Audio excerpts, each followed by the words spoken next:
What is the key to passion? Why do we feel that magnetic pull, that overwhelming draw to another person?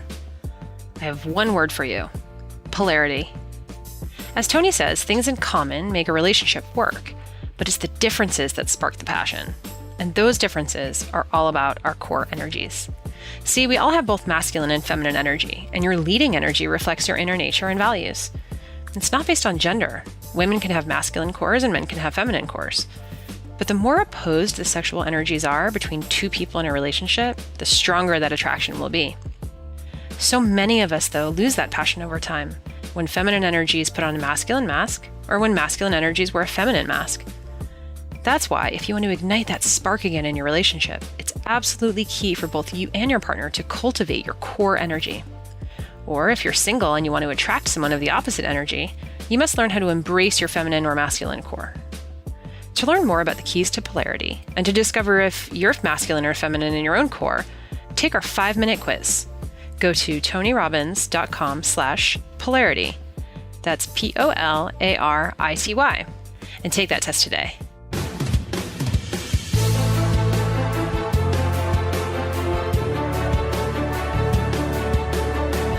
Hey guys, welcome to Tony Robbins Podcast. For some of you who've been following along, it's a welcome back, and we're glad you tuned back in and downloaded this episode. And for those of you just coming across maybe for the first time, a very warm welcome, and we hope you enjoy this first experience.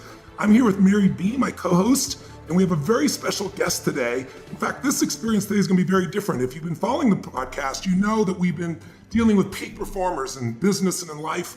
And you may be thinking we're going to interview somebody like Siri Lindley again, who's, the world's greatest triathlete who literally didn't know how to swim when she started, or, talking leadership with 4-star General McChrystal about what does it take to really lead people in the most difficult situations, or, top CEOs like Joe Gebbe, who co-founded Airbnb and took it from nothing to a multi-billion-dollar organization. All of the strategies and tactics that we try to pull out of our guests here are designed to help you not expand your business, but also expand your life. And one of the things that I've found is that people spend so much time on their business today that their business is part of their identity, a major part of it if they own a business. Oftentimes people spend more time in their business than they do with their children. They spend more time in their business than with their love of their life. And so we've tried to help people in that area, but today I want to expand the wheel of life and really talk about a subject that I think is the most important of all, and that is relationship. I really believe if you're not happy in your intimate relationship, you're not going to stay happy. Nobody on their deathbed, as we all know, says, gosh, I wish I spent more time at the office. But the feelings that we have about the love in our relationships or lack thereof really affects us. And so there is an extraordinary guest we have today. She's been a dear friend.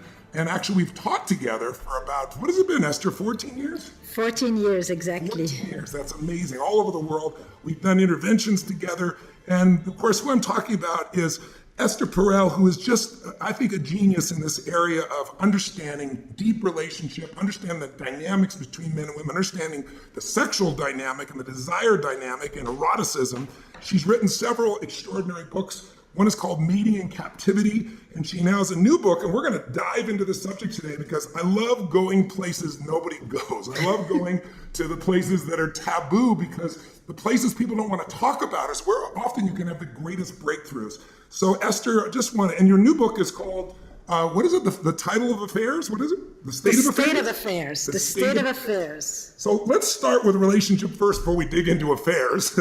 And tell me something, why is it today? What's different historically about relationships today? They seem to be more complex. There seems to be more drama and conflict. Is that really true? Have things really changed? In a world where people can swipe right and it's no longer about relationships, sex is a commodity. How has the world changed, and how does that affect that we deal with relationship today from what you've studied and learned with, and how many people you dealt with? I don't want to misquote, but I know you've been in this business your entire life, and how many couples have you dealt with over time? Probably thousands. Yes, I figured. Sure. It's been 34 years in my practice, but also internationally, certainly with you, at the Platinum Retreats. I think we've done it about 6 or 7 times together. Yes. But I start with a line that I think you and I have said differently, but very, very closely, which is that the quality of our lives is determined by the quality of our relationships. No question about Or in reverse, that it's the quality of our relationships that ultimately will determine the quality of our lives. Doesn't matter how much you perform and how successful you are. This is where the legacy really stands. And why is it more difficult today? Look, I was thinking this week, friendship hasn't really changed that much. Sibling relationships haven't really changed that much. Your relationship with your dentist hasn't really changed that much.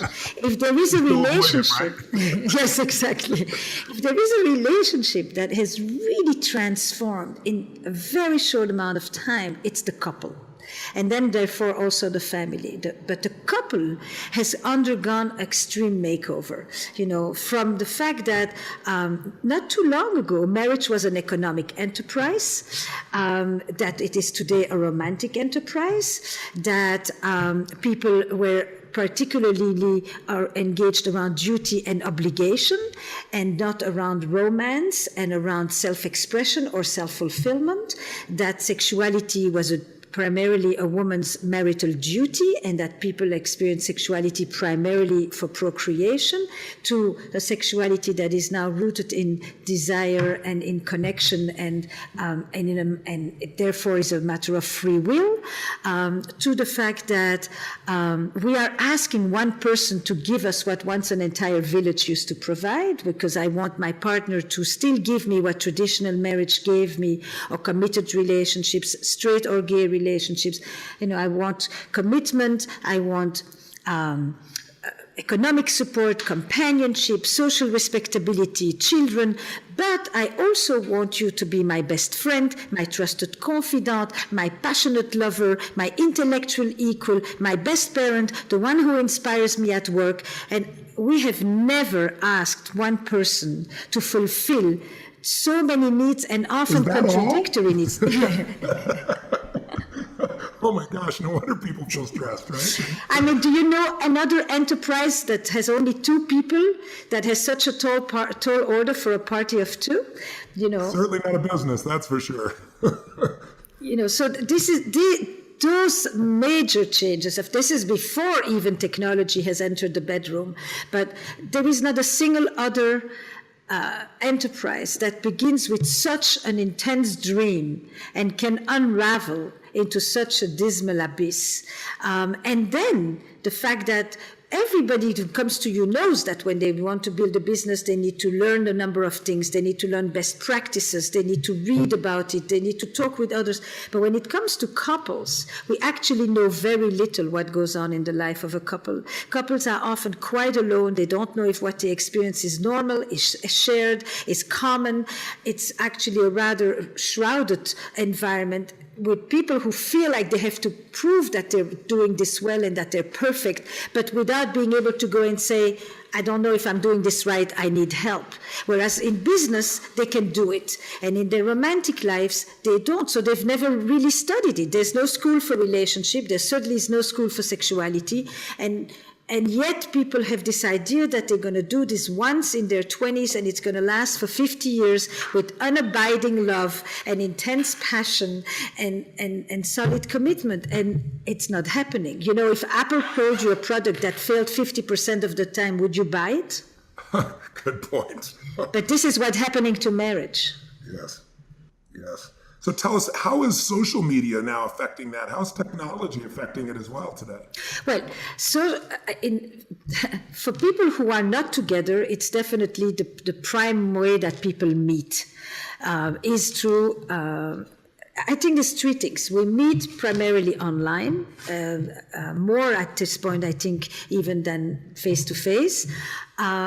What social media has given us, and particularly what the swiping culture has given us, is a massive amount of choice. You no longer just choose between John and Philip in the village. You have thousands of people to choose from, and you feel a level of freedom that you never had, but you also have a tyranny of uncertainty and self-doubt that you've never had. How do you know this is the one when you can have 998 others who could be just as good, if not better? And so this FOMO thing, in which we are continuously wondering, is this the one? And what does it mean, the one today? It is the one that's going to make you want to delete your apps. So there is that whole piece in terms of the meeting, just the way we meet somebody. And then when people do live together, I think everywhere you look, the same thing are being described. Once technology entered the bedroom, it began with the phone, that at first it was the TV, then it was the phone, now it's a multiple set of devices. There is a lack of face-to-face. People are discussing in their relationships some of the most important issues of their lives through text. And then they are concerned that they have misunderstandings. I mean, text is not made to discuss if you're going to marry or divorce or have another child or talk truth to your mother. It's crazy. I was with somebody just recently, actually a gentleman was cutting my hair, and there was a woman beside him, and she was talking about how she left a message for her boyfriend saying that they wanted to see other people. It was the first initial communication of this, and she couldn't understand why he was so upset. They had not had this conversation in person. It's pretty wild. What do you think is the biggest mistake that couples make today in this new environment where they expect everything and they expect their partner to be everything, and then often find themselves disappointed by creating an impossible task that they couldn't even meet for their own partner? Right. Look, I think that one of the strange things in our Western culture at this point is that romantic love has supplanted religion as the area where men and women seek meaning, transcendence, wholeness, and ecstasy. And so when we talk about a soulmate, we seem to have mixed up the spiritual and the relational as if they're one and the same.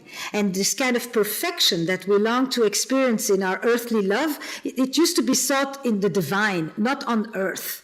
So this notion that you are going to make me feel good about myself, that I am going to be happy when I wake up next to you, that I bring to my relationships a kind of consumer mentality, right? Where is my ROI? Where this is not a deal that I signed up for. I'm not getting my needs met. It becomes a kind of we talk more and more about love as a kind of a permanent state of enthusiasm rather than a verb.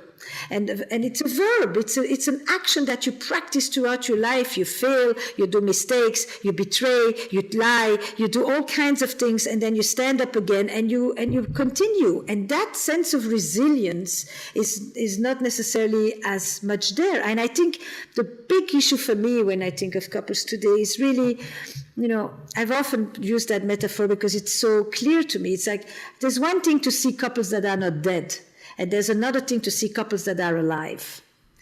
Yes. And that sense of aliveness, of vitality that we yearn for is something that people need to cultivate, I asked almost 100 people, do you know a couple that inspires you, that you think has a spark?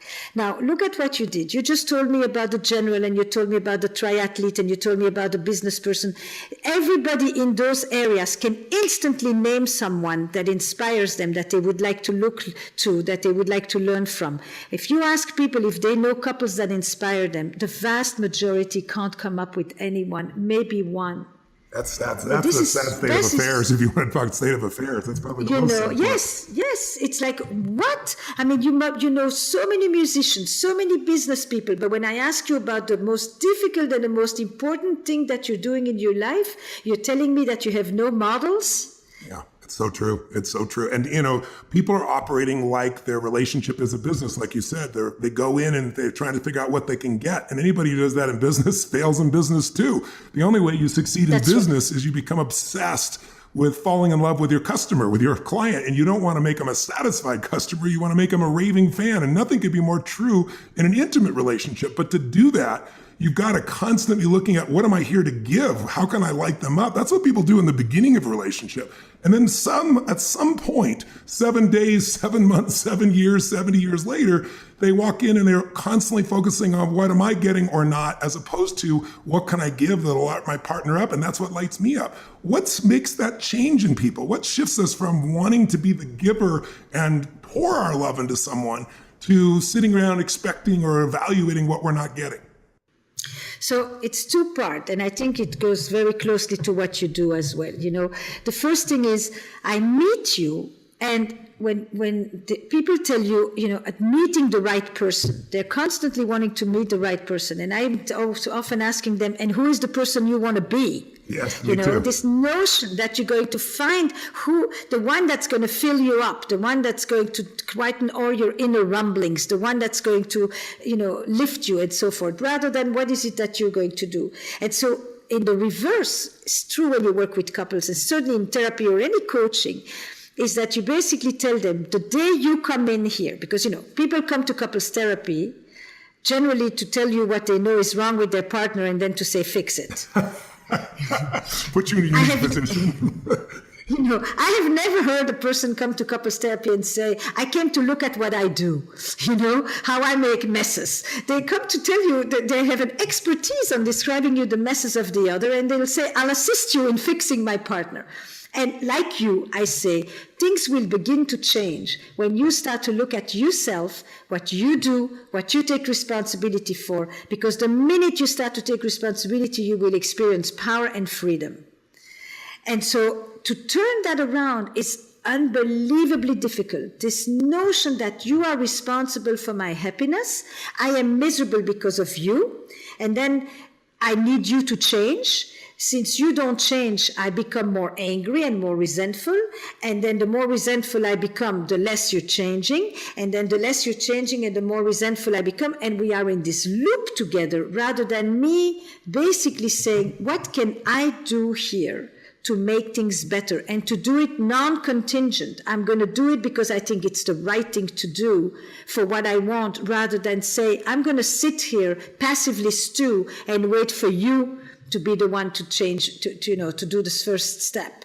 And that piece of work, which I watch you do all the time, I just told you I watched your movie again, and it's just like you really, it's not just that you empower, you actually tell people there is power in responsibility. There's no question. I mean, until you're responsible, you have no power, because responsibility is the ability to respond. As long as I'm a victim, That's I have right. no control to change things. And I think the biggest challenge is our culture, and social media has created this mindset of perfection. That, I'm going to make myself look perfect. I expect my partner to be perfect. It's all about what am I going to get instead of what I'm going to give. And if you ask me, I think that's the single biggest mistake. But I also think people are not fulfilled very often because there's conditioning that comes from the culture, conditioning that comes from your family. One of the things you said the very first time we ever taught together, I wrote it down and I've applied it so many times, is the understanding of attachment theory. But the way you delivered it is so much more clear. I think the language you used initially was, tell me how you were loved as a child and I'll tell you how you love today.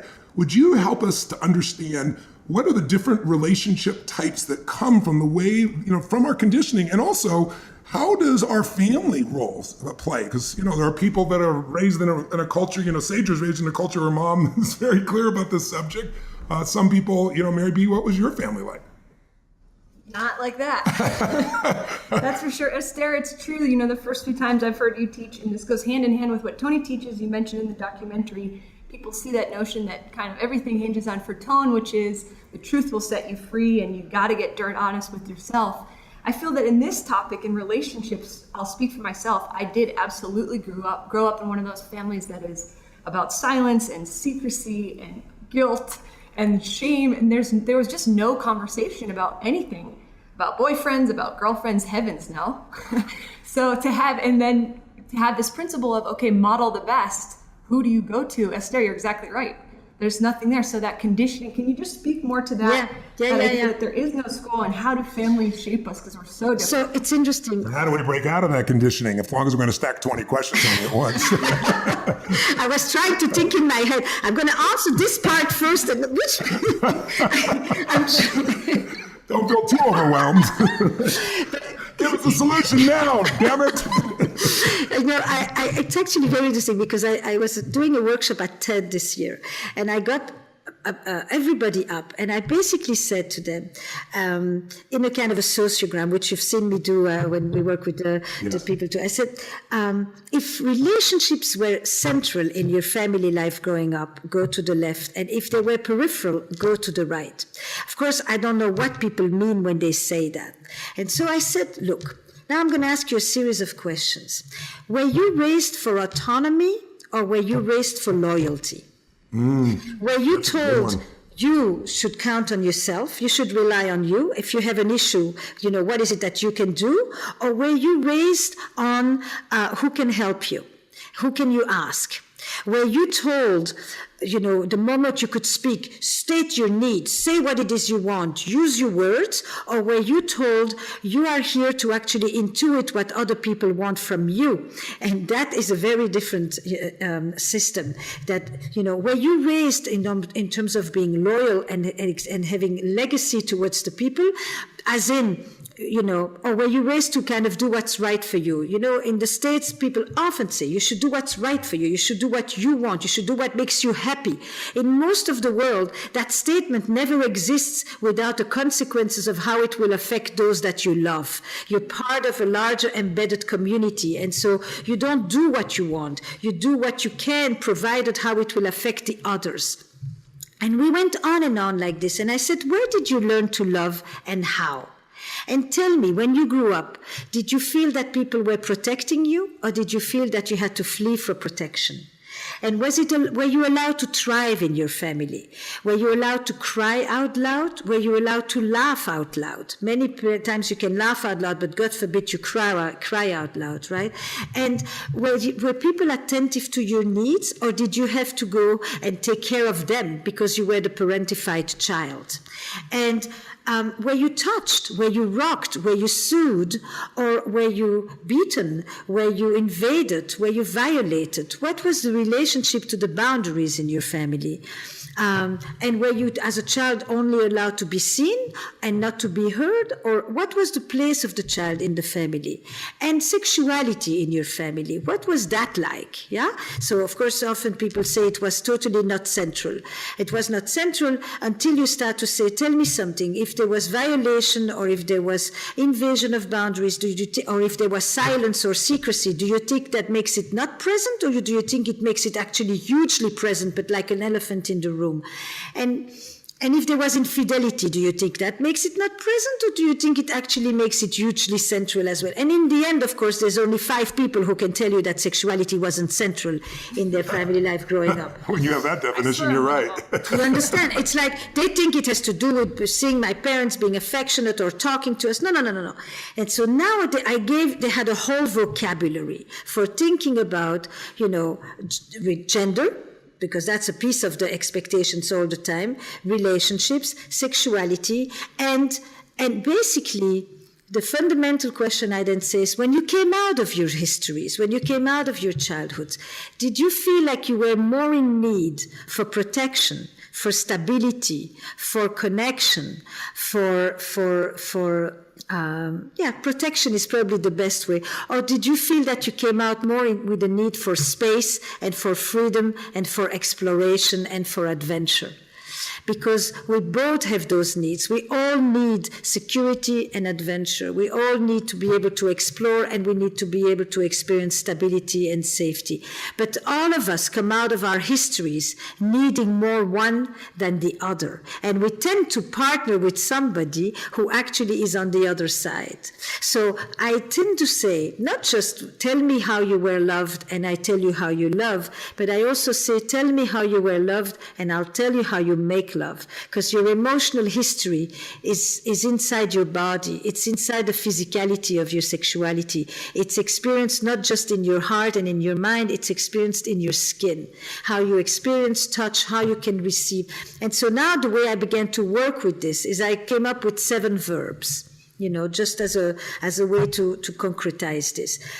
As a person who speaks 9 languages, I've often learned a new language by looking at what are the key verbs I need to know first in order to be able to just start to speak, to be, to go, to have, to ask, And so I applied it to relationships, to ask, to take, to receive, to share, to refuse, to imagine, and to give. That's beautiful. And ask yourself, in your relationship life, how comfortable are you with asking? Can you ask? Or do you feel like, you should never ask because it makes you too dependent? Or you should never ask because it makes you too subjugated? Or people won't care about what you ask because you feel invisible? Every one of these verbs is like a portal into your entire relationship profile. How do you feel about giving? Do you enjoy giving? Do you experience an exuberance in your generosity? Or do you feel that you give in order to acquit yourself of your debt? You give so that you will feel free to ask, or you give so that you won't be dependent on others and you'll always be the one to pay so that nobody else, so that you never have to rely on anyone and nobody can disappoint you. How is it about receiving? Can you receive? When somebody gives you a compliment, can you simply say, thank you, that feels really nice, you made my day? Or do you start to qualify it? Can you receive? How vulnerable do you feel when you receive? And you can apply it sexually, you can apply it simply interpersonally. How is it for you to share? Do you enjoy relying on others and sharing? Or do you find that massively threatening, scary? Who's going to be there for you? You can only rely on yourself, and you certainly need to compete all the time. And for each one of these verbs, I can come up with 20 questions that basically, when you then sit down and you start to write your relationship to each of these verbs, to each of these relationship stances, you get pretty much a good portrait of yourself. And then the next question is, which verb are we going to practice now? Which is the one that is most in need of massaging and building muscle? And if you have sharing, so you pick those and make it a focus for them. I love that. That's so simple. Now we have. And who do you need to ask from? Who is the one person that you really should be going to ask from before we end this training? And who is the person that you owe something to, that you really need to go and give without asking for anything in return? And who's the person who's been wanting to give to you, who you've been closing off to, who you've been shutting down to, who you've just given the runaround to, and on like this. So it goes from the map to the identifying of what is the core resource and strength that you need to muscle, to then going and actually carrying it out and doing it. Well, you've also given a great example in the past of talking about being a child, and as you start to leave your mother or father and, to go play outside, the different reactions you could have, whether you felt like you had to come back immediately, whether you were safe to go. What I'm really digging for is, when you look at people's attachments, they play such a role in how they interact in relationships. And the more we can understand ourselves and our partner, the more we can have compassion, appreciation, and love for them as opposed to judgment. And some people grow up with a very secure set of attachments. I know Sage grew up in an environment where, she was loved no matter what. Some people grow up in more insecure attachments. I certainly grew up in that environment where, you do something or not do anything, you can have your head smashed against the wall. So it's from the very person you love. So it's very different. And some people in between. Can you explain so those people could kind of take a look at themselves and how that plays and how they interact in relationships, whether they're secure in their original attachments or unsecure in between, and also how they could be able to understand and appreciate their partner more and help their partner more, because people tend to, in my experience, find somebody of almost an opposite attachment. Not always. Exactly. It's a lot easier if you have two people in a secure attachment. Let's not forget the avoidance. Yes, thank you very much. Yes. I left out the one that I didn't, that is foreign to me. Yes, so let's talk about those three so the people who's listening know what the hell we're talking about here. Thank you, Mary B. I left that one out.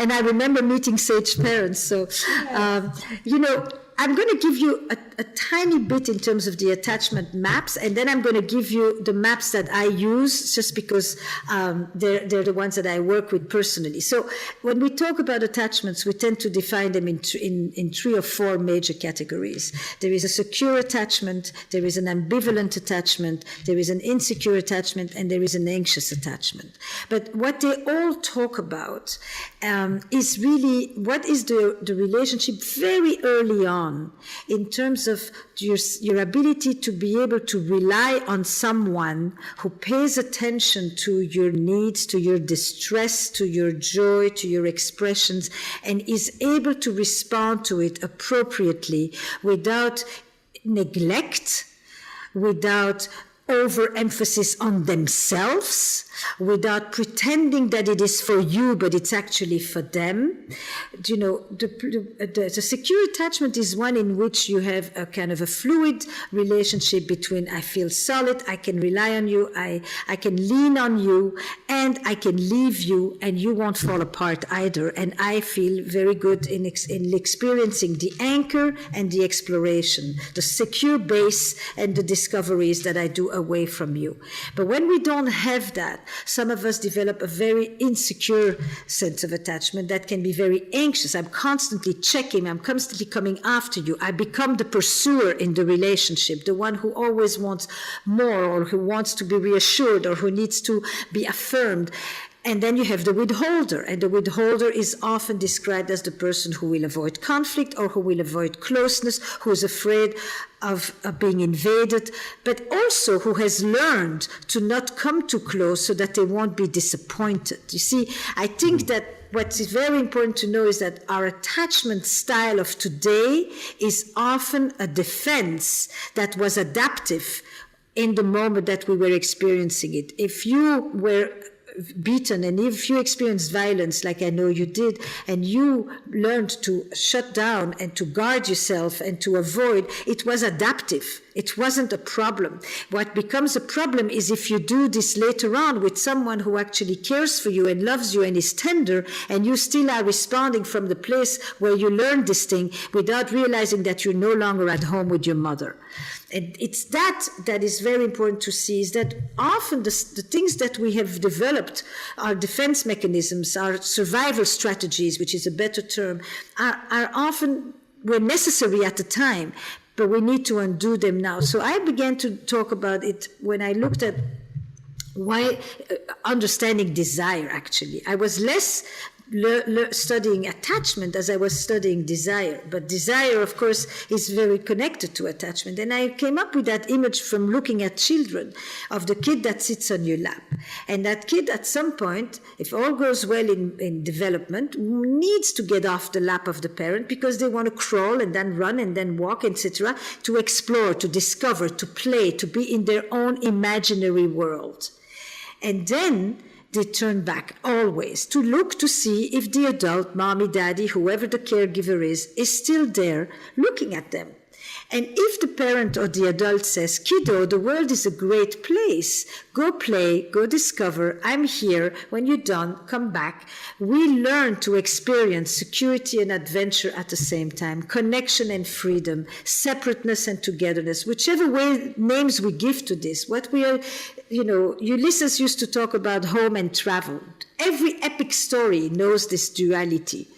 Yes. But if the kid turns around and there is an adult that says, I'm lonely, I'm depressed, my partner hasn't paid any attention to me, what's so good out there? Don't we have everything we need together, you and I?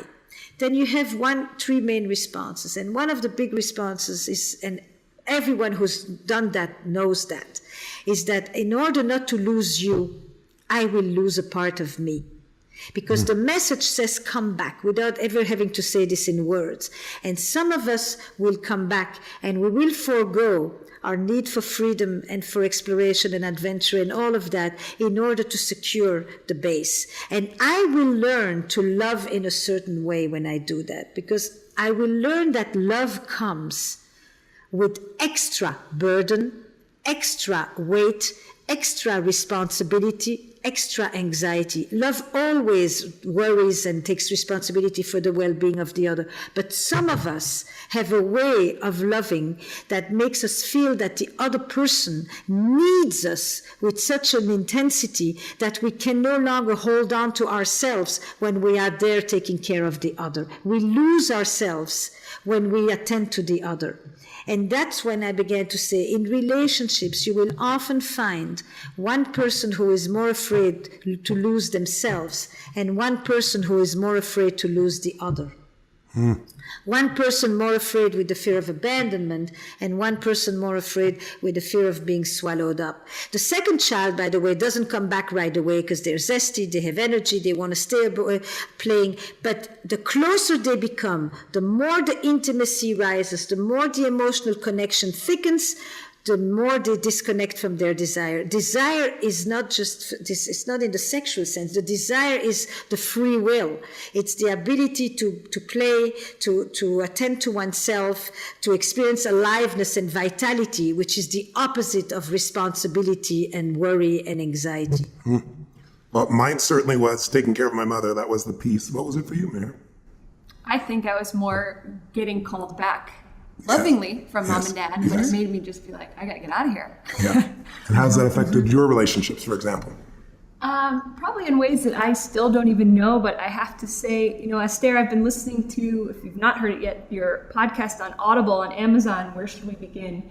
And going through with couples, and it's just brilliant to be able to witness when I'm not involved and attached and hooked, to hear human beings innocently. You know, you do such a beautiful job of saying where you see a couple, where you meet them right now, at first glance, there is a lot going on under the surface. And just asking those questions that take you back to, one of the most powerful ones for me that you always ask, Esther, is where did you learn that?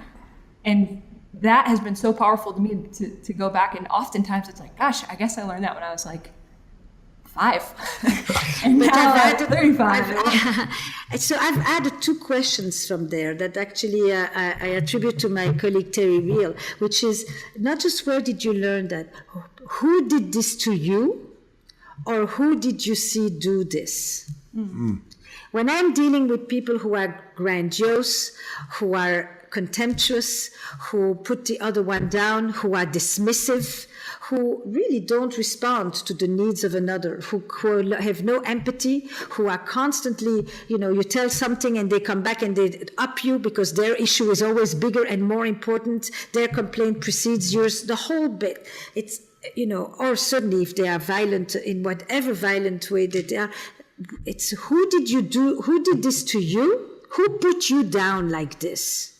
Who shrunk you like that? And who did you see do this? Then it's even more concrete than where did you learn it? Because instantly they start to remember, you know, it's like they remember that hand that presses their head down and just basically said, you are worthless. And then they can make other people feel worthless. And by the way, while they're doing this at home, they can be utterly charming to their customers. Crazy. Right? So I always say to them, you know, if you treated your partner like you treat your clients, your marriage would be doing quite well.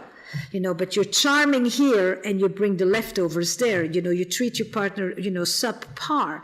And it is not okay.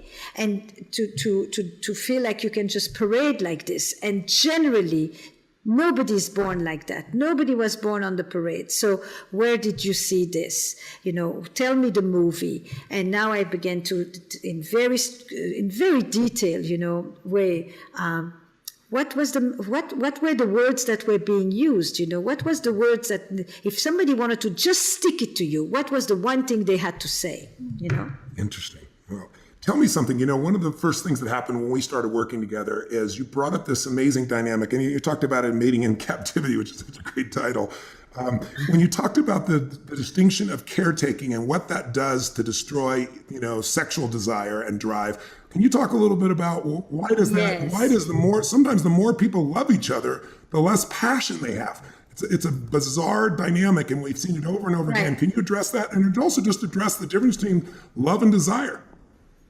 So go back to the dynamic that I described, right? The kid looks back, the adult calls them back, and they basically say, I forgo a part of me, I disconnect from my playfulness, I disconnect from my desire, I disconnect from my exploratory side, and I turn in order to come and take care of you. These are often people who, the more they love somebody, the more they struggle to make love to that somebody. Because to make love to someone, you have to be able to feel that they are sturdy. that they can withstand the force of your desire, that they can receive you. If you experience them as fragile and you feel like you have to parent them, you can't have sex with them. If our head is straight on our shoulders, we never want sex in the family. The minute you have a relationship where one person feels like they're the parent to the other, the mother, the father, the brother, the sister, the roommate, there is no sex. Because we won't have sex in the family. There may be a lot of affection, there may be a lot of physical touch, tenderness, but it won't be erotic. In order for it to be erotic, you need to not feel that you are in a parental, familial relationship. It's just taboo. That's it. And this is one of the few universal taboos. The second part of this is that when you ask people, and that's probably the way that it's the most easy to illustrate, and it's a question I took way back when I wrote Mating. You ask people, when do you find yourself most drawn to your partner? And they will systematically tell you one of 4 answers. But the first one is, I'm drawn to my partner, which is not the same as sexually attracted, when my partner is in their element, when they're doing something they're passionate about, when they're in the studio, on the horse, on the motorcycle, on the ski slope, on stage, when they are radiant, which is a word I know you often use, because it means they're inside their own life, they're inside their passion, they don't need me. They are self-sufficient. And when they don't need me, it means I don't have to take care of them. And if I don't have to take care of them, then it means I can desire them. It's simply like that. Every woman will tell you that she knows the difference when her partner, female or male partner, wants her or needs her. If the partner needs her, she can be sweet, she can take care, but she will never be turned on. If he wants her or she wants her, she will respond from the place of somebody that is confident, desires me. The biggest turn on is confidence worldwide. No matter how it looks, the word behind it is confidence. And if I have to take care of you, I can't let go. It's, the game you play on the beach where you fall back and somebody holds you. Yeah. To have sex is to surrender. To surrender, you have to feel that you can fall on somebody and they will receive you and enjoy it. If you feel like they are scared, they are threatened, or you have to worry about them, you can't let go. Why do guys in straight couples always tell you, nothing turns me on more than to see her turned on? Because if she's turned on and she's liking it, he doesn't have to worry about being predatory. He knows she's into it. If she's into it and she's enjoying it, then we are in the realm of pleasure. We're not in the realm of violence. And why does the woman never say what turns me most is to see him turned on, but she says what turns me turn on the most is to be the turn on? Is because if she's busy with her own erotic self, then she knows she's not in the role of caretaking. She's not responsible for anybody else's well-being, and for once she can actually focus on herself. And those two things, the predatory fear for the man and the burden of responsibility and caretaking for the woman, are the things that you need to let go of. Both of them, the opposite of which are you take care of somebody. So when I say love and desire, they relate and they also conflict. What I'm saying is that love wants to contract the distance. It wants to neutralize the tensions. It wants to know the beloved. It needs absolute trust. Desire needs mystery. Desire needs an other. It needs that other person that I'm looking there, that is radiant, that is in their element, that I'm curious about, that I momentarily am once again not sure that I know them, because who is that person sitting at the piano? They're completely rapt, and you are drawn to that other person that is not an extension of you, that you don't feel responsible for, and now you can freely want them, desire them, be attracted to them, and reach out to them. So desire needs, I would always say that love works very hard to close the gap that then desire needs to open up again. You need to have a bridge to cross and somebody to visit on the other side. Call me into your red light district, invite me. and I need to be, and that invitation, that motion is the desire, is I want to come and see who is this person, what's in there, and that curiosity is the essential ingredient of desire. And you can't be curious when you are not safe. You need the safety, you need to feel, yes, basically, you need to not be anxious in order to be curious. And so you can't feel responsible, too. I mean, it's the sense of responsibility that often kills the desire, because it brings out a different part of you. It brings out the mother or the father. That's right. The brother or the sister or whatever. Someone's going to take care of someone as opposed to someone that you're going to literally enter another world with and, enter a new part of yourself with. Is this why so many women, most men are surprised in seminars when I'll ask women what's their greatest fantasy, and like husbands will find out their wife will say being taken by a stranger. Of course, the bad boy. And why the bad boy? Because the bad boy you don't have to worry about taking care of. You don't have to worry about hurting his feelings, right? That's right. So you can surrender. Is that right? Yes, completely. The bad boy takes perfectly good care of himself. Thank you. Right. So you can be whatever you want to be, do whatever you want to do, you don't have to worry about it. Exactly. That's it. You don't, when the bad boy says, how was it? He wants to know, how was it for you? When the other partner asks her, how was it? What he wants to know is, how was I? Right. And he's asking for reassurance. And if he's asking for reassurance, she will mother him. And if she mothers him, she will love him, but she won't necessarily desire him. Wow. How do couples that love each other so much, because I've seen this so many times, they have so much love for each other, but they're constantly looking out for each other, constantly caretaking. How do they break out of that? What would be an exercise or an assignment you'd give a couple to kind of break out of that and come back to where they can find curiosity and mystery and where they're not caretaking? Because it comes from such a positive intent. You see couples that have been together 20, 30 years, and most of them don't have that passion anymore. They've settled for something less. And then you find those exceptions. Bonnie Pearl and I have a dear couple friend that just yesterday celebrated their 60th wedding anniversary, and they're passionate for each other. They grab each other, love each other, make love. It's just a beautiful thing at this stage of life in their 90s, 80s, and 90s. What would be an assignment? What would be someone's listening right now going, man, I love my partner so much, but we don't have enough passion. What would be your, assignment, your approach to helping them to reignite this again? So there's a few different things that I would do. And by the way, I think that when people say we don't have enough passion, that they tell it to you 6 months to 2 years into it. It's not necessarily 20 years. The ones who have it, and the ones who lose it often lose it very early or lose it right after the kids, when they do become family. If they have little children, I say to them, tell me something. Do you have, when you go out, a curfew? Do you always have to come home because the babysitter, because somebody, because the kids, because can you find a way, even if it's every 3 months, I don't care. Can you find a way where you can go out without having to come home at a certain time? When's the last time that you felt unbounded? That you felt that you were on an adventure and you didn't have to be the responsible parents on a date night out? Okay? Just where you can, and maybe stay up till 4 o'clock in the morning. Do you know, when you do this every once in a while, you really feel young. You just do. You feel like you're not being responsible citizen. You feel like you're not accountable. You just let go. It has nothing to do with how much you drink. It just has to do with the fact that there is no curfew responsibility on you at that moment. So I highly work with people on, the day of non-responsibility. You make sure that your kiddos and your whole family and your business and everything is taken care of. Second, I say, when's the last time you actually stayed in bed in the morning, not because you had a fever?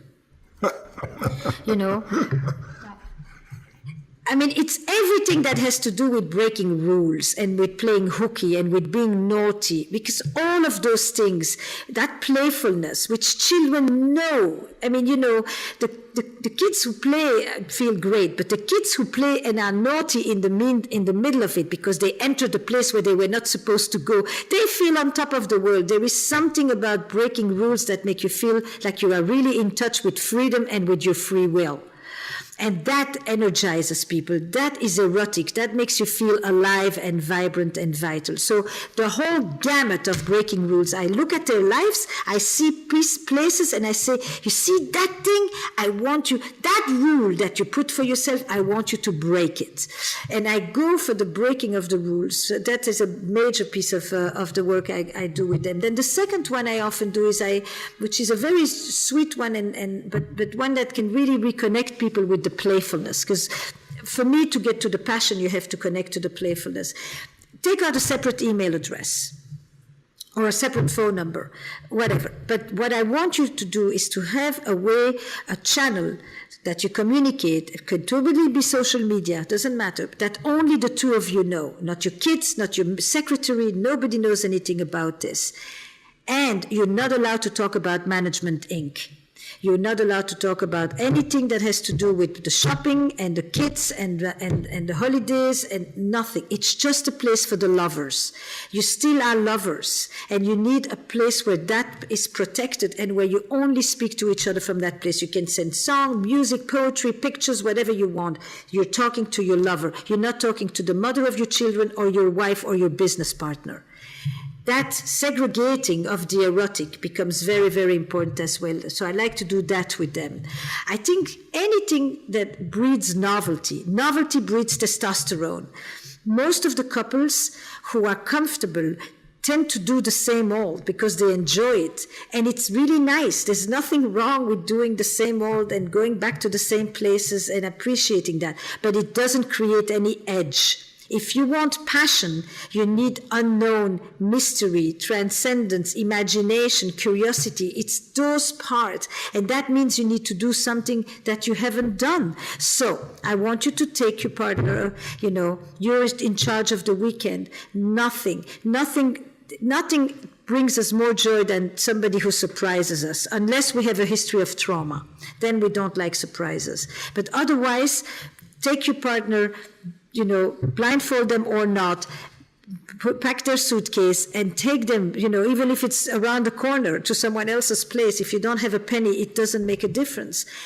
And don't tell them anything that's going to happen next. They're in your hands. They're in your hands. Everybody remembers as a kid walking with someone that holds your hand, and you have to close your eyes and you have to trust that they're not going to bump you into other people. It's one of the favorite games we played. So anything having to do with novelty, with surprise, with protecting an erotic space, all of those things is where people will reconnect sexually. I want you to make love with your clothes on. Most people, after they are together, first they undress, then they go into the bed, and then they start to do the deeds. Many people remember that when they think about moments of passion, they think about making out, actually. They think about tearing each other's clothes off as well. But a lot of it is actually, it's everything the before. It's the uncertainty. Will it happen? Won't it happen? Where is this going? I want you to go and set the room up, create an environment, and just do everything that you don't typically do. If typically you first undress, then you go to bed, don't ever take your clothes off. Just play with the parts of you that you have completely left out. And the reason it became so clear to me is because now that I've written and worked on infidelity for all these years, everybody was talking about reconnecting with the lost parts of themselves. And that's really what people often are looking for in a relationship, aren't they? Yep. And so the lost parts of yourself, they are all around your house. Just go there. Don't just go for the sure bet because it works. Because in passion, what works is a disaster. So anything having to do with novelty, with surprise, with protecting an erotic space, all of those things is where people will reconnect sexually. I want you to make love with your clothes on. Most people, after they are together, first they undress, then they go into the bed, and then they start to do the deeds. Many people remember that when they think about moments of passion, they think about making out, actually. They think about tearing each other's clothes off as well. But a lot of it is actually, it's everything the before. It's the uncertainty. Will it happen? Won't it happen? Where is this going? I want you to go and set the room up, create an environment, and just do everything that you don't typically do. If typically you first undress, then you go to bed, don't ever take your clothes off. Just play with the parts of you that you have completely left out. And the reason it became so clear to me is because now that I've written and worked on infidelity for all these years, everybody was talking about reconnecting with the lost parts of themselves. And that's really what people often are looking for in a relationship, aren't they? Yep. And so the lost parts of yourself, they are all around your house. Just go there. Don't just go for the sure bet because it works. Because in passion, what works is a disaster. Well, what's ironic is I always tell people what makes a relationship work is things in common. It's certainty. What makes a relationship passionate is differences, different energies, different mysteries, different elements. And it's not different values, but it's those differences that make something passionate. And so that's the dynamic, as we always talk about, in the 6 human needs. I can tell you in my own life, I can vividly, I grew up in an environment where 4 different fathers, I didn't want to ever have a divorce. And I was so unhappy in the very beginning of the relationship, but I got my love through the children. I pretty much supplemented, and because they weren't my blood children, I was 24 years old and I had a 17-year-old son instantly, because she was 13 years my senior, an 11-year-old daughter, a 5-year-old son, and then a boy on the way. And so as they grew up and began to expand, and I can remember vividly when the kids were no longer there, it was like the love was no longer there because we were such different people. No one tells you how to pick your partner. And I can remember vividly, for my achiever friends listening, I'm on stage for what to me would have been, ecstasy at that time. It was like my biggest vision. I had 13,000 people in New York at the Continental Center, and I'm doing what I love. And, when you serve people so much love comes back to you, and I'm experiencing so much of that. And then a person came up on the stage and whispered in my ear, my company had gone public that day, and they said, your stock's worth $400 million. And I was like, oh my God, this is incredible. And then I went right back to what I was doing, which really fulfilled me. And I was high as a kite all day, more really from doing what I love than even the economics, silly as that sounds.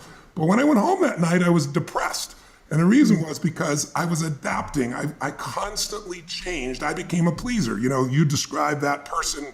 If you go away, you left me alone. It's like, that's what happened in my childhood. So it's like, I came home and I was so unhappy because I was being something I wasn't to try to please this person. He's a good human being, but we're so different. And I finally made the decision. I said, you know what? I'm not going to be one of those VH1 movies, those TV shows, if you're old enough to remember, where they used to always have a behind the music, they'd call it. That's right, Maren. There'd be this great rock group and they'd hit the peak of their life and then somebody'd overdose on drugs or drive their car into a wall or something. So the toughest decision of my life was to end that relationship.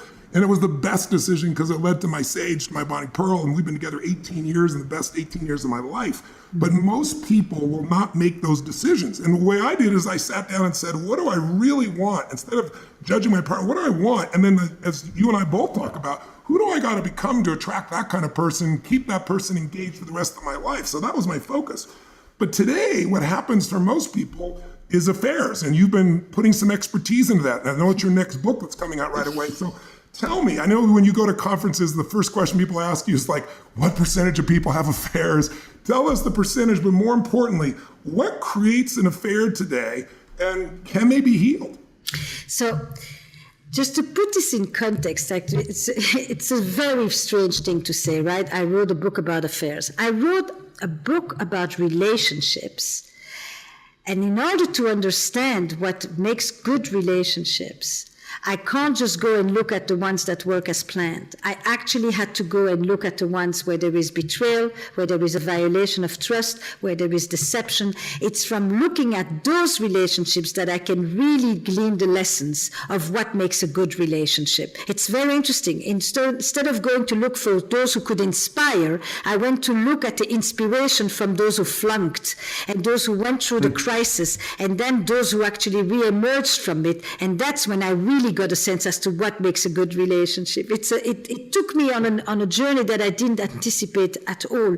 So it's through the lens of affairs, but it's really if you read this book, it's almost it will give you everything you need to know about being a couple that remains connected and passionate, at least for a long time. So I'm 35 years with Jack, and I always say we have had many marriages. Like most people these days, we've had at least 2 and maybe 3. It's just that I've done it with the same person.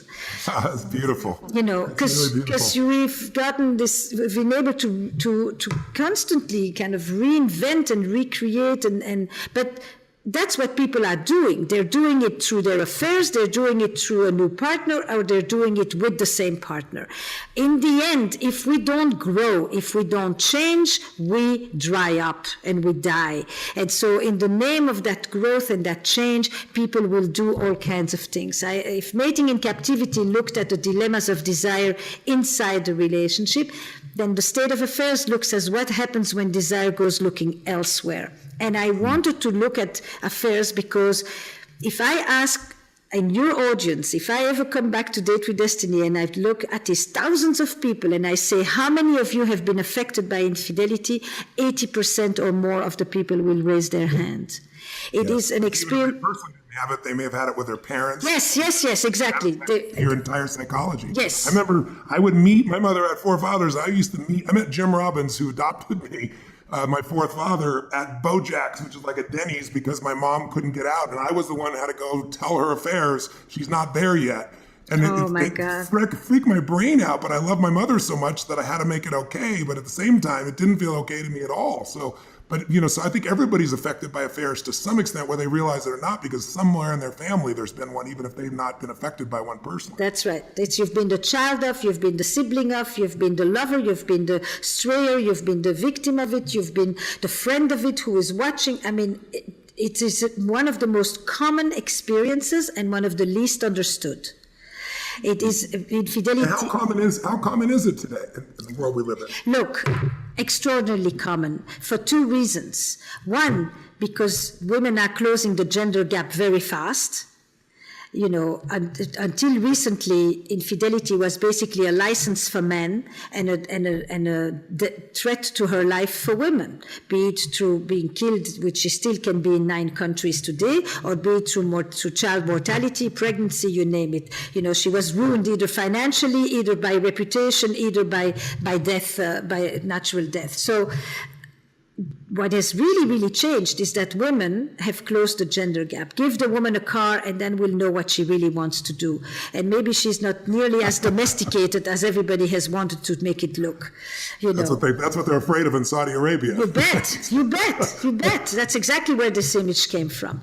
And that's one reason why we would say it's rampant. And the other thing is because the definition of infidelity has been rather elastic. What do we talk about when we talk about cheating? Are we talking about just having an affair? Are we talking about porn? Are we talking about massages with happy ending? Are we talking about chat rooms? Are we talking about sugar dads? Are we talking and the definition seems to be expanding all the time. There are more and more things which we today experience and describe as being across the line. So because of those 2 things, infidelity is on the rise all the time. And the third reason, while it is higher than we think, is because everybody lies about it.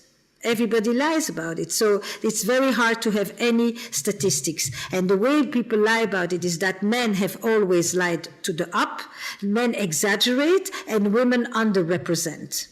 Because men get boosted by talking about how many conquests they have had, whereas women get shunned and judged for it. So the women have always lied by making it less, and men have always lied by pretending it was more.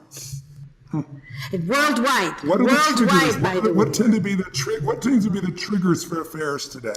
So I think there are 2 primary categories. There are the reasons that have to do with the relationship one is in, the feeling of neglect, the feeling of indifference, the feelings of contempt, the feelings of loneliness in particular, the feelings of sexual frustration, the feelings of deadness inside, things that really emerge from a relationship that that has become either intensely conflictual or intensely estranged, which is the flip side of that, and where people basically are hungry for warmth, for care, for attention, for presence, for someone who laughs at their jokes, for someone who appreciates them, for the basics of human nourishments, which they no longer feel at home. And so typically, of course, people say, then why don't they divorce? Because it's not so simple for everybody. Because there are a lot of other considerations that happen inside a marriage or inside a committed relationship that people also feel beholden to. But there's a whole other group that I find much more interesting. And that's the notion that even in happy marriages, people cheat. So, you see, when I wrote Mating in Captivity, it would not have been interesting to write a book of people who can't stand each other and don't want to have any sex with each other. It's kind of obvious.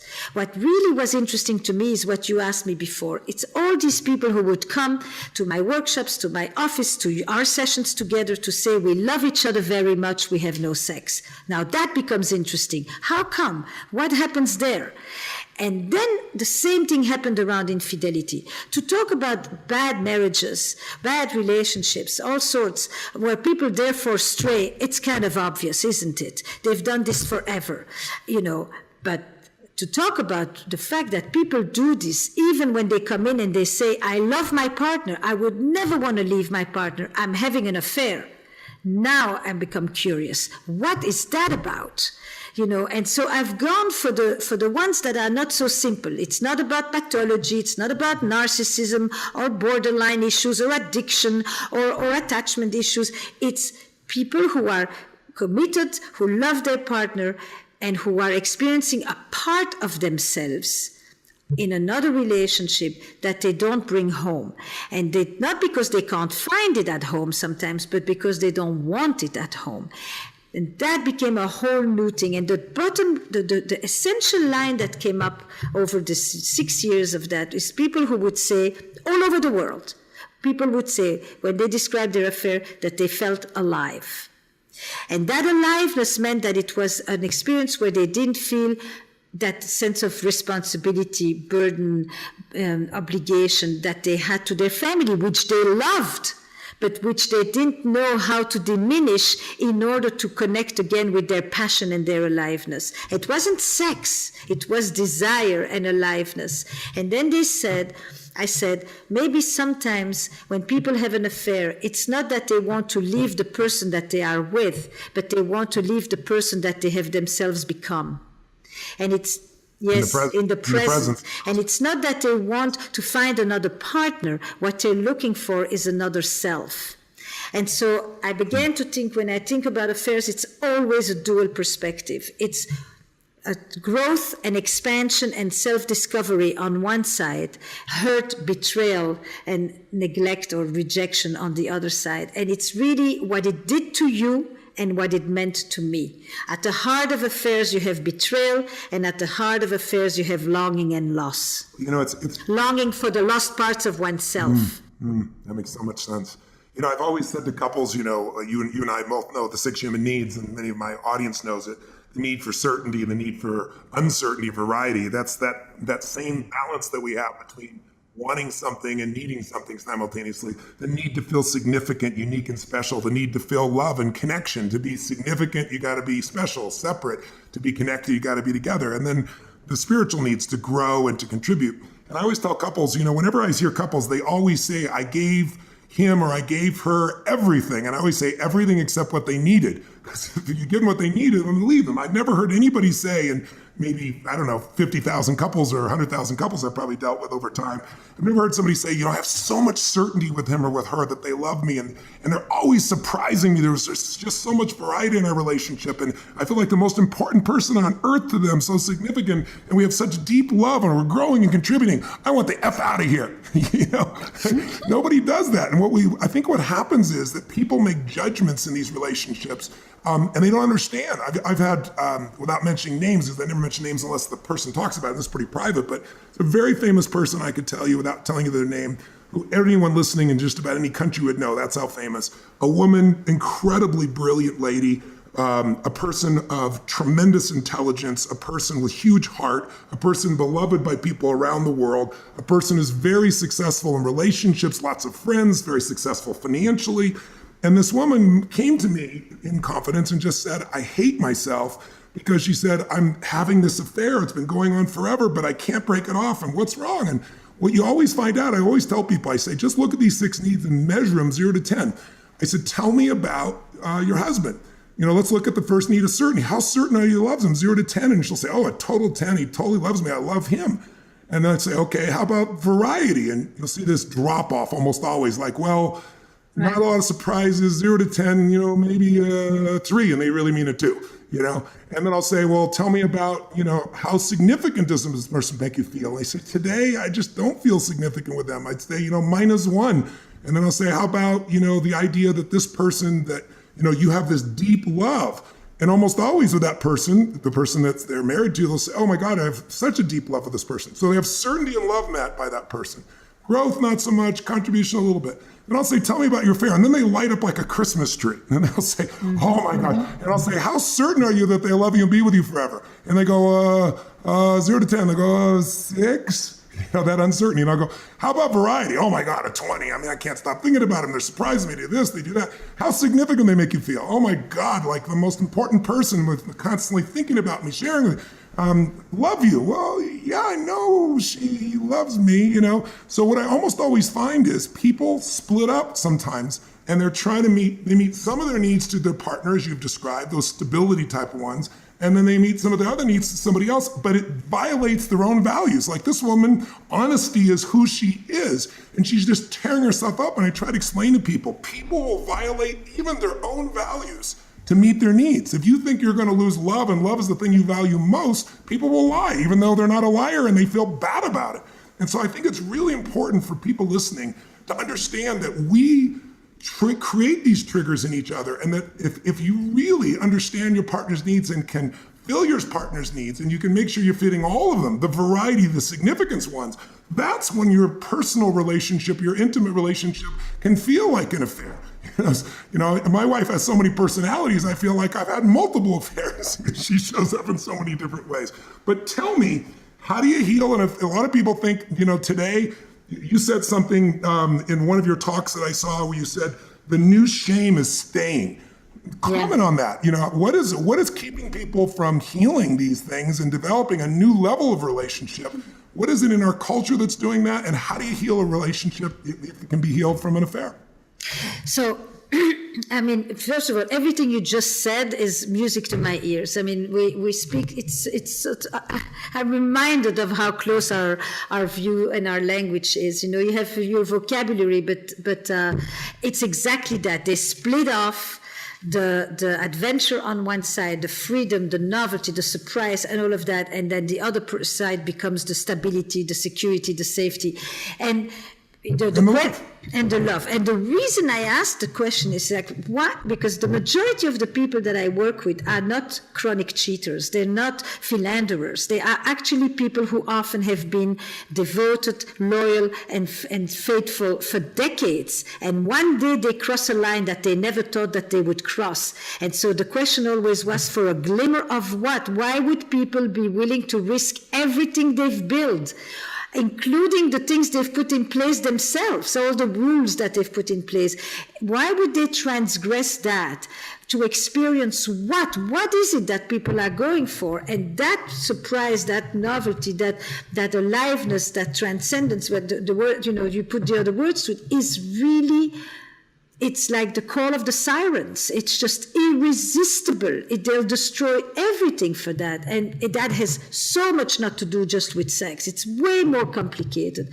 And when people begin to understand that, they also understand that it's not always the fault of the marriage. It's not marriage who did this to you. It's also what you allowed to do to yourself inside your marriage and what happened between you and your partner.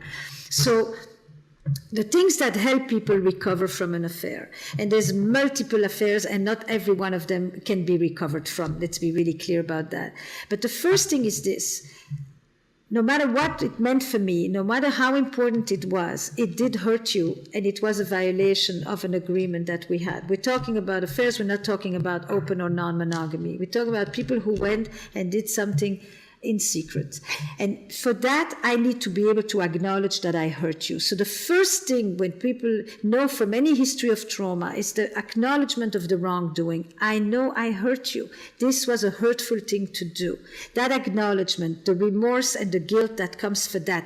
Even if I don't feel guilty about the affair itself, even if I find complete justification and entitlement in my affair. An affair is always a plot of entitlement. Ultimately, it's something I did for myself. It is selfish. This is a given. And people are selfish in their relationships in all kinds of ways, not just by having affairs for that matter.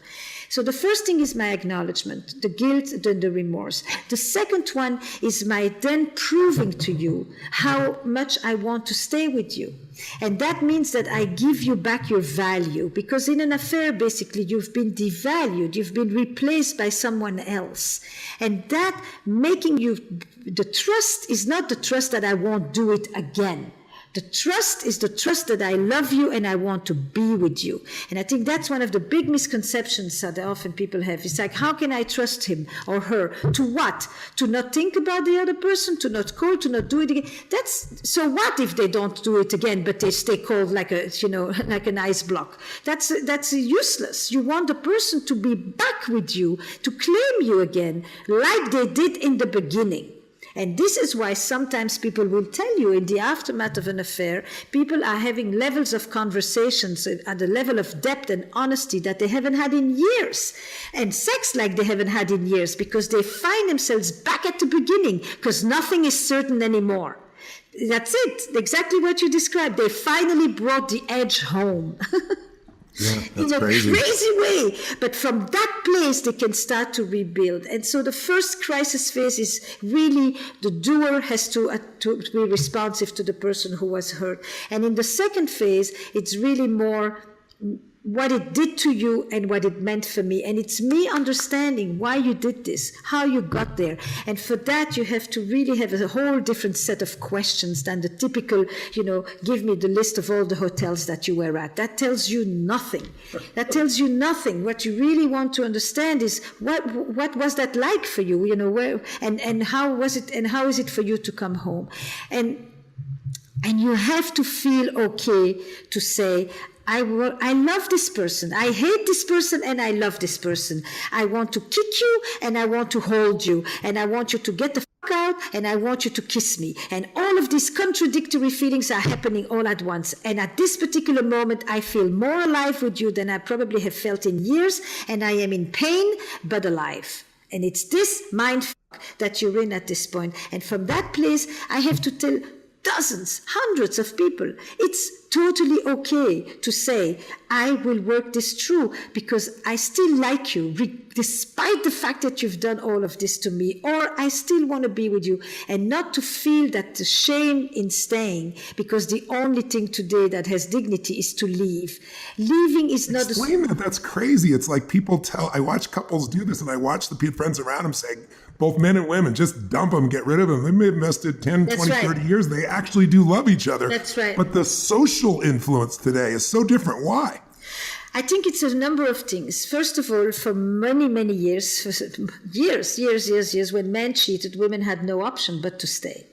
This is the Hillary Clinton story, right? There's a lot of people who never forgave her for that, because she could have left. It's the fact that she chose to stay when she had the option to go. That's the new shame. And therefore, many people then have a secret from their own friends, because they can't speak to their friends, because all they will tell them is throw the dog on the curb, kick the bitch out of the house.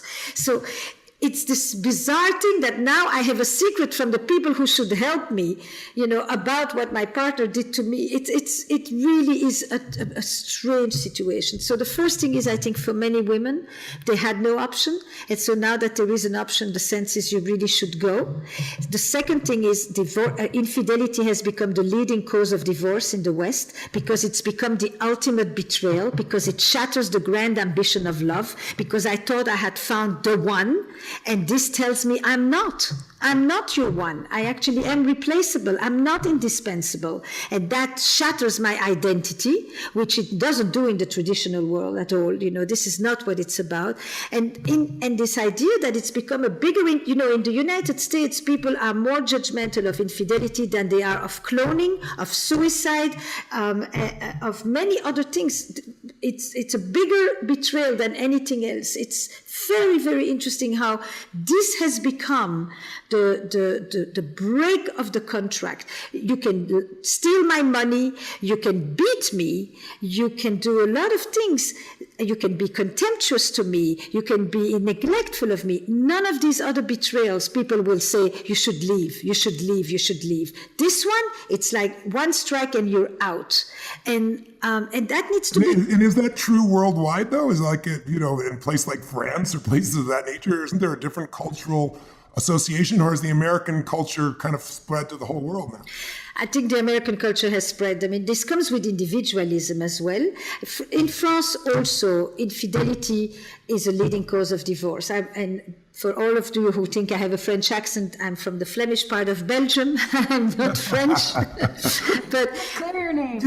But what is different in France is that the issue is not I leave because you cheated on me. The issue is I leave because you fell in love with someone else. Interesting. So there's the distinction. Whenever couples go through this, my whole component is to get both to own it, because like you said, the person had the affair. I don't support that in any way, shape, or form. But at the same time, no matter how thin you slice it, there's two sides. And there's these other things that people do that make a person look outside the relationship. They don't offer their intimacy. They don't offer love. They're not honest. They can be verbally abusive. They can be physically abusive. And yet they'll be totally outraged by this individual. And what I try to get people to do is to say it takes two to tango. And this cultural conditioning, it doesn't take humanity into it. These are human beings trying to meet their needs, and you're part of that process. Unless we can own our responsibility in it also, and I know that's not culturally PC, then couples are just going to run into the same problem again with someone else, or never have a deep, intimate relationship again. Would you agree or disagree with that? I think totally. I mean, look, I write about affairs. That doesn't mean I condone affairs or I justify affairs. It's irrelevant. I'm trying to understand an experience that so many people go through, and we need a new conversation about it, because what's happening is insufficient. It's not helping couples, and it doesn't really allow them to tap into their resilience. It's very clear that you can say no to your partner for 12 years physically to any contact, but your partner goes out once. This is a betrayal, and the other one is not. Yeah, that's crazy. It's but it is also clear that there are plenty of partners who are not participant. I actually, I've seen it many times. I've often said, when I see someone have an affair, I ask them, have you lost someone in the last few years? What does that mean? There is something about death? No, yes, life is short. When, earthquakes, floods, 9/11, my father dies, my friend went too soon, I got bad news at the doctor. When mortality hits, people say, is this it? Is there more? And it is something about that lets them cross the line that they would never have crossed before. And it has nothing to do with their partner. And sometimes I have to say to the partner, I'm really sorry to tell you, but it has nothing to do with you. It happened to you, but you have nothing to do with this.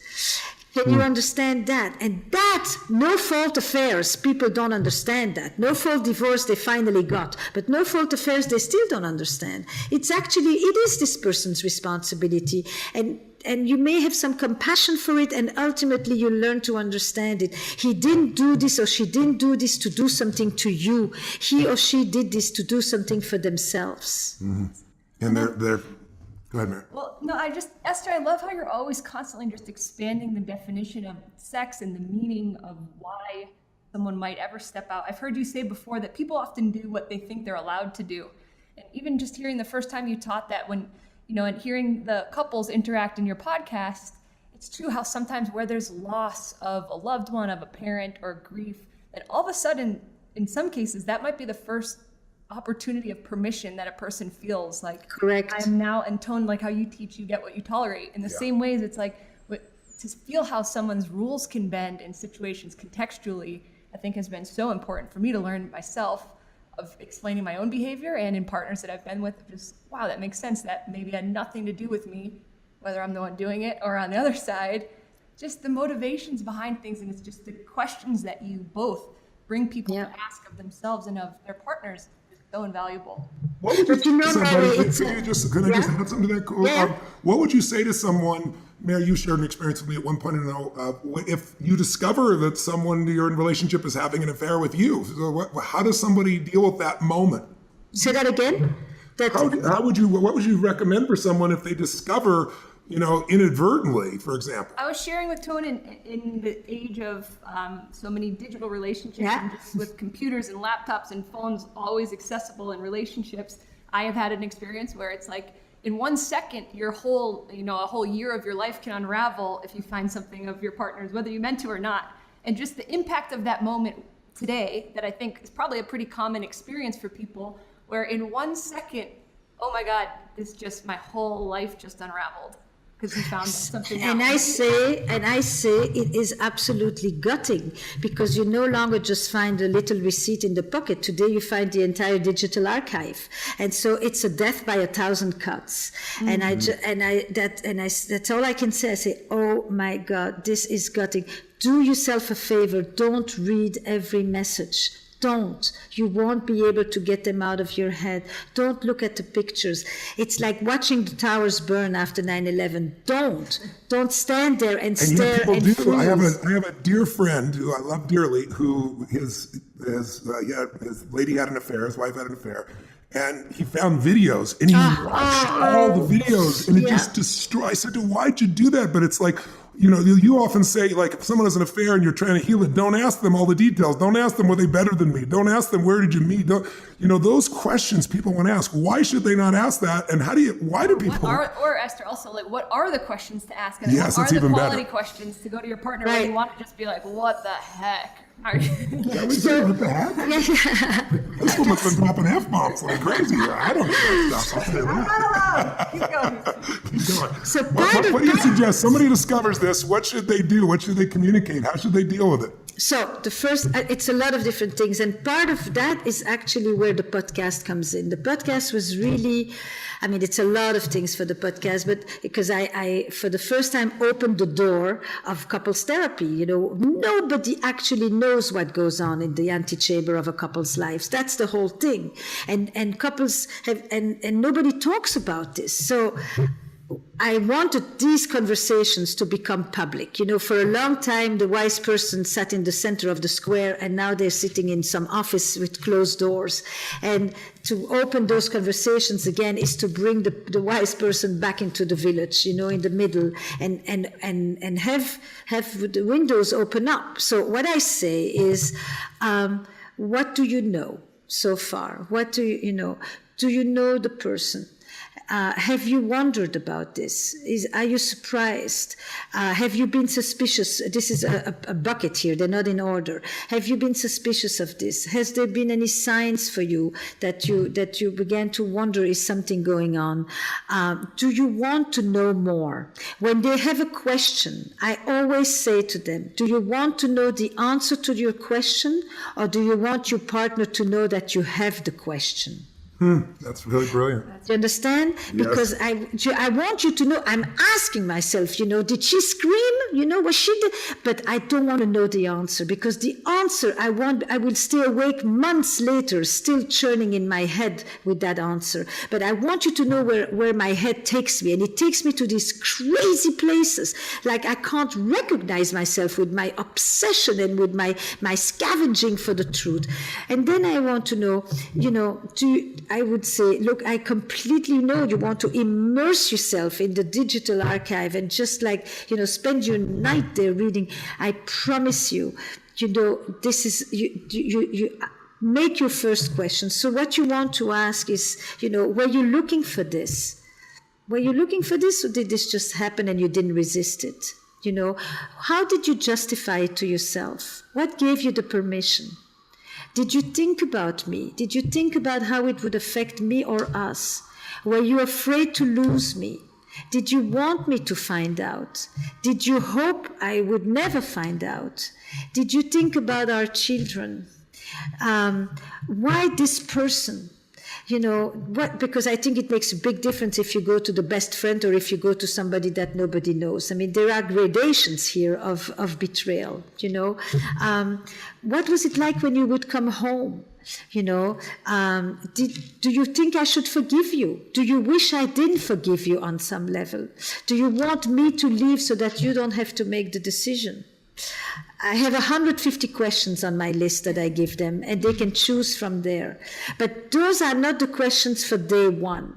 In day one, you have really more, you want to ask what happened? How long has this been going on?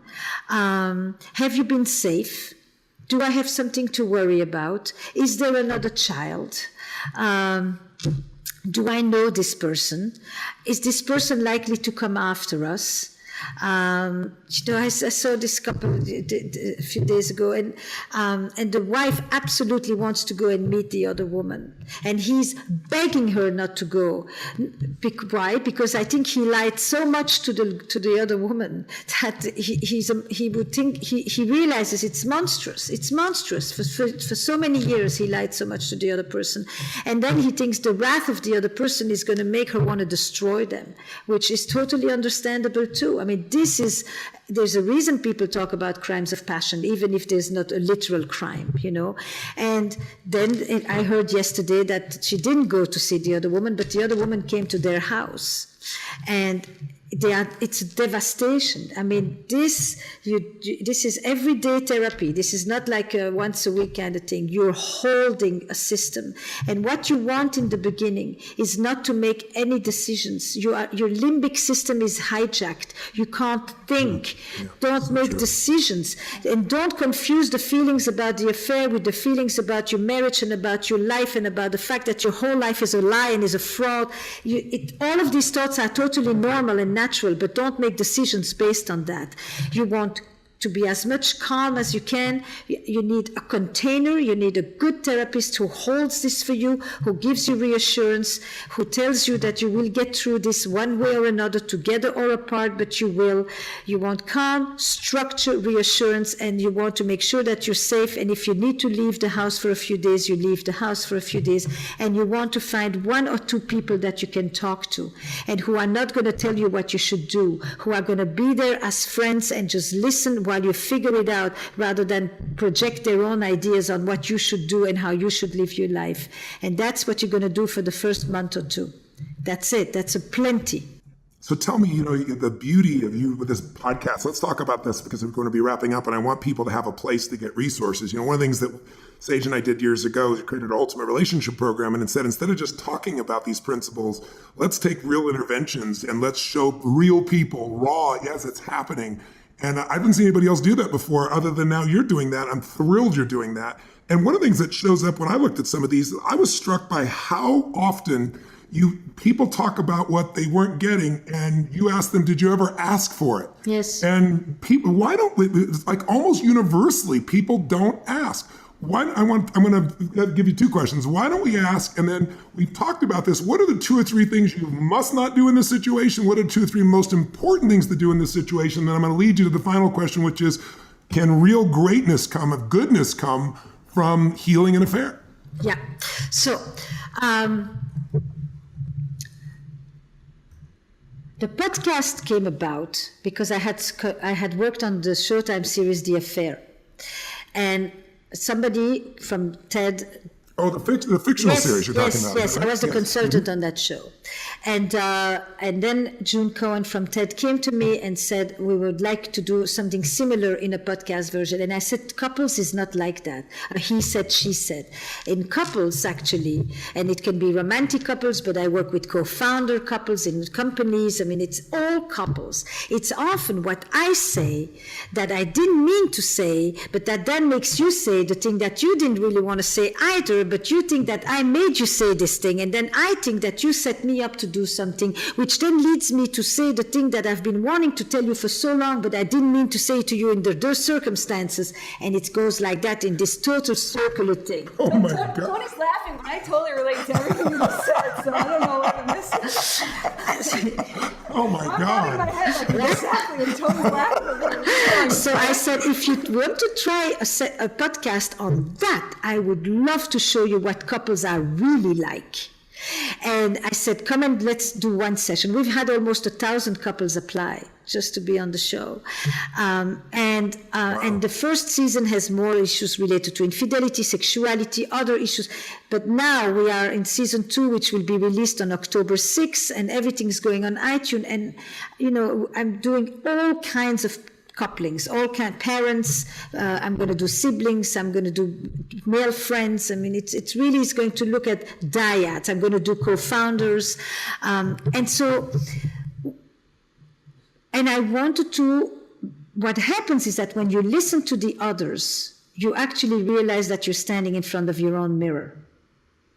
You think you're being a voyeur, but in fact, you're learning the language for the conversations that you may want to have yourselves. I cannot tell you how much that has been my experience, Esther. I have to commend you and tell you, anyone who's listening too. It's so, you always say to them, especially when a couple stands up, they're usually either a warning or an example. And for me, just listening to this on Audible, Esther, you working with these couples that are, the one I listen to in particular, say that they're a year out of the affair from the infidelity. Yeah. And I'm listening, and like you said, okay, I might think I'm on the outside, and I'll catch myself feeling like, oh wow, I would never do that, and I should be. Or I totally do that and I shouldn't. It's just such a powerful way to witness and with takeaways to adjust your own behavior or questions. Right. So where should we begin is really that. It's that original audio series in which I would love for you, without having gone through the same experience, to get the universal message. Couples are, it's the company that has the most amount of expectations put onto it with the least amount of help and the biggest amount of disillusion. And I wanted to give that sense of hope. These people come in, they spend 3 hours with me, they come in with one story, they leave with another. And when you listen, I want you to be able to change your story. And like you, Tony, I often say the story describes what you go through, but it also shapes what you go through. And so people are... story, change your life, right? Exactly. That's really what it is. Exactly. Right? People are stuck in their story, and in every episode, they come in with one story and they leave with another. And that's often about as much as you can do in 3 hours, but it inspires people all over the world around that. It's completely life-changing. And I always tell people, divorce your story of limitation, of your pain, of being injured, of being a victim, and marry the truth that you're the creator of your life. You're not a manager of your circumstances, and you can change anything if you can own that responsibility. Address just for a moment, where do they go get this? Because I want to make sure people know where to go. Yeah, so there's 3 different places people go these days. There is the podcast, which is Where Should We Begin, which at this moment is only on Audible. October 6th, it goes on iTunes. Great. There is the YouTube channel, which is a series of videos called Moments, where I do 4-minute snapshots of a lot of these topics, because not everybody wants to read a whole book.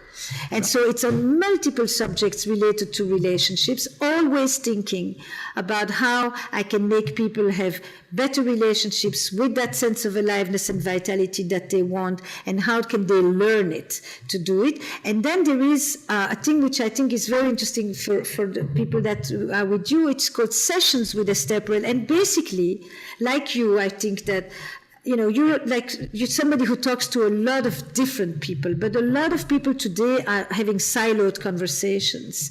And Sessions with me is basically an educational platform for coaches, for therapists, for people who are working on relationships and who want to be in dialogue across disciplines and across cultures. So I bring the best researchers, anthropologists, therapists, coaches from everywhere who work in the field of relationships to the platform, and I interview them, and then people can have live questions and community forums with them, so that we develop a new conversation that is more truth-telling, that is less judgmental, that is more diverse about the subject of relationships. Everybody understands today that it's at the center. When I began with you and I would go talk about relationships in companies, it was the soft skills. It was the things that you brought somebody in when there was a real crisis. Nobody took it seriously. But today, everybody understands that the relationship quality is what determines the success of the company. On the inside, between the founders, when I do the co-founders work, we know that more than 50% of startups fail because of the relationships between the co-founders falls apart. And even if they had the best idea. So everything hinges on this. It's not just a romantic relationship, but a romantic couple is the one that I have spent my time studying because it gives lessons to everybody else. People have affairs in companies today too. In the gig economy, people have affairs all the time. Where they go off on the side to have their sense of aliveness. So I have to tell everyone I've learned an enormous amount from our collaborations together and from the trust and the confidence that you've given me over the 14 years that we have worked together, and then just brought my own personal sauce to it, Yes, you certainly have. I've always loved working together. Doing interventions together is one of the things I enjoy most because there's very few people I can pitch and catch with other than my wife. And in this category, Same. you're just such a genius. So I really thank you for that. Your book, The State of Affairs, is coming out when? October 10. Awesome. And In the can pre-order US, that. October 10 for the US, October 12 for the UK, and then for the Dutch, for the French, for the Italian, for the Spanish, it's all happening as we go into 2018. But October 10 is the state of affairs for the US. Wonderful. I hope that people listening today, the real outcome I wanted today was to talk about something that most people it's taboo to talk about, with a person who's got more experience of how to guide people through this. And I'm hoping that people listening to us will remember now that the quality of your life is the quality of relationships and business and life, and certainly your intimate life, the most important one of all. But that it isn't something that just comes naturally, that we just all assume that it's like learning to run a business. It's not something that just happens. It's something you got to make it a study. If you want life to get better, if you want your relationship to get better, you got to get better. If you want things to change, you got to change. You've got to master these skills. And so while I teach a whole body of knowledge in this area, you're the one other person that I have the most respect for in this area, and why I wanted to bring you on. So I hope those listening will pursue this at whatever level they want, whether it's on video or your book or all the above. But it's something you've got to dedicate time to. And it doesn't have to be because there's a problem. The ideal time to do it is when there's not a problem, so you become skilled and you never have these types of problems. But I want to finish with the most important question. We've alluded to it a little bit, but you talked recently about how, I think in your TED Talk or somewhere, I was really moved by it. You talked about, we're all aware today that we used to have one job, one career, for a lifetime. People worked for IBM forever and that was it, right? And today people have, between 4 and 12 careers, depending upon what generation they're going to be in. Tell me, how does that relate to relationship, and what goodness, what even greatness? That sounds absurd to say to somebody today, because most people have that, the shame of staying, but what greatness can come from by staying and working it out and transforming your affair into the quality of relationship you desire and deserve? So I think that the question that you asked before, what have I done? What has been my contribution? How have I invested in maintaining a meaningful, passionate or alive or fun relationship with my partner? Have I done my part? Have I shown up? Have I done my part? I think everybody needs to reckon with that question. You can do it in relation to your kids or to your spouse, but at some point you ask yourself, have I put in the best of myself here? And the answer to that question has got to be not did you give what you wanted to give, but did you give what they needed, right? Yes. That's the biggest challenge. Exactly. Because people say to me, I gave everything except what they needed, or they wouldn't have left you. That's right. You gave what you wanted. And typically, we give to the other not only what we want, but we give to the other that which we want them to give to us. Yes, it's so true.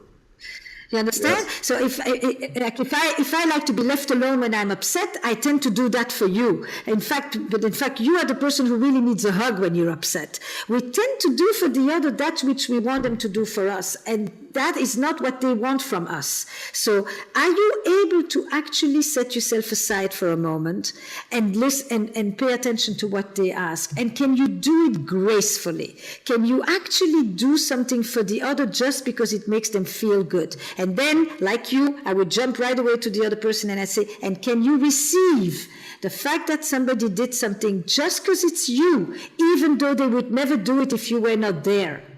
Oh no, I want them to do this because I wanted them to want it as well. No, they don't want it. They're doing it to please you. Can you feel that important and actually take it rather than want them to want what you want so that you don't have to owe them anything? Right? So I think what happens today is that there is a short leash. There is a kind of I shouldn't have to deal with this. This is more than what it's worth. This shouldn't be so hard. And I'm like saying, excuse me, you're willing to work in your business that hard, but in your marriage it should come easy? No, my dear, it's not. It will not. And that means that it's not hard work, it's also creative work. It's fulfilling work. It's fulfilling work. If you want to have a nice meal, you're going to go get the right wines, and you're going to go to the market, and you're going to pick your ingredients, and you're going to be artful about it. I will help you be artful about it. If you just want to do fast food, I don't know that you don't need me for that. You're doing that perfectly fine on your own. But you will, but you will look like you look, and you will feel like you feel. If you say, I want something more, you have to invest in it. And I ask, people will read books about business, people will read books about investment, people will read books about which boat to buy. But if you ask them, when's the last time you actually read a book about how to be a better lover? Whoop, nothing. And I'm like, excuse me. And you're surprised? And bring the best of you, and then we will start having it. Then we have something to talk about. And I'll help you get the best of you and put out the most of you when it comes to your relationship, so that you will not lie there and know ultimately, when you reckon with your truth, that you just did it half-assed, that you tried to get away with it, that you did the bare minimum. Because you do the bare minimum, you're going to get the bare minimum. Your children will know it, your friends will know it, and your spouse will know it. The only person who can actually leave is your spouse and your friends. Your children can't leave as easily. They may ultimately. Do better. Show up. Show up. And I've never known someone who ultimately, when they do the right thing, feels bad about it. Yeah, no kidding. And wishes they hadn't. There is integrity. And passion, and what happens in passion, and this is a very interesting thing in affairs as well, is that while a person is lying to their partner, they often feel that they are for the first time experiencing truth with themselves. You've got these two things happening at once. It's like so I would say, stop being a pleaser, ask for what you want. And when you ask, you may have to accept a no. And you may have to accept that sometimes a person will be hurt by it. And then you will know that you really are fully invested in the relationship, that you're not just avoiding conflict. And in the end, you resent it, but you do what the other one wants, and you hope that you get your reward for having been good. Don't be good. What good or greatness can come out of a healed affair? Tell me that, because you've dealt with so many and seen them. Tell me what's the beauty that can come from it if people stick it out and break through. It's your line. It's your line. What if the worst day of your life became the best day of your life? That's your line, right? It's exactly that. It's that day when you thought everything just fell apart. I mean, everything falls apart. You think, because it's one thing not to know your future, and to know that the future is unpredictable, but it's another thing to suddenly question your past and to think that you can no longer rely on anything that you thought was, and you question everything. So from that place, when people really begin to heal and they rebuild, they actually become a new marriage inside this relationship. And it's not just they stay together because they don't want to split, and it's not they stay together and they never talk about it. It's they actually start to say, what can we learn from this? How are we going to turn this crisis into an opportunity? What does it tell us about the stuff that we let go by the wayside, the stuff we neglected, the laziness we took on, the complacency that became ours? And now they begin to really be intentional and diligent about it. And people will tell you, it's less when my partner cheated on me. It becomes when we had a crisis. 10 years ago, we had a crisis. It becomes a we crisis, and it becomes our crisis, which we took as an opportunity to say, you know what, I really like this person, but our relationship is in dire need of a tune-up or a complete new piece Greece. And we worked on this and turned it around. We became attentive to each other in ways we had never been. We changed the power dynamic. We changed the financial issues. We changed the sexual relationship. We started to listen to each other in a whole different way. We showed up for each other. And from that place, they tell you, this was the worst thing that happened to us, but it just took us to a place where our relationship is better than it ever was before. That's what they tell you. That's beautiful. And that can only happen if it's not moralistic, it's not judgment, because you can't influence anyone, you can't understand anyone, you can't appreciate anyone while you're judging them. And the ability to take that responsibility and to dig into all our sides, I think is the most beautiful thing that you teach, because without that, you have nothing but lies. You have lies to yourself, thinking that it's all someone else, everything. I always tell people, you want to change another person, change yourself, because we're all in a cybernetic loop. Absolutely. If I come to you the same way every time, you're going to predictably come back to me. But if I can respond in completely different ways, that's the power. It's not changing your partner, it's changing yourself. And I think if we can understand each other, appreciate each other, dig underneath each other, stop the blame and say, listen, what's my part? What's our part? And I love this we crisis. Boy, that is beautiful. And those couples, I've met them too, their relationships are stronger. It's the old, burnt out metaphor, but it's been said so many times because it's true. It's like a part of your body. When the bone breaks, where it heals becomes one of the strongest bones in the body. The same thing happens with the relationship with this nature. And I'm so glad that you are doing this work and putting out your book and giving people this vision, because too many people are hurting too deeply and they're looking outside themselves for coaching from people that also don't know how to find the answer. It's like I always tell people, you don't want to go to a doctor that's ill, somebody that smokes, somebody's broken up, tell you what to do, or go to a psychiatrist that's, on Prozac. And people do it all the time, or go to somebody who's, broke financially, but they're giving you financial advice.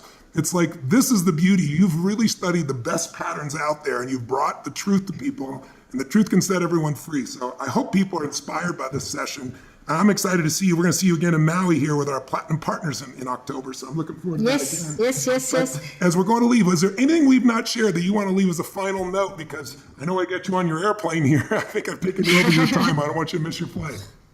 So I'll add two things that are important in this remake, but it's all in the book as well, is this.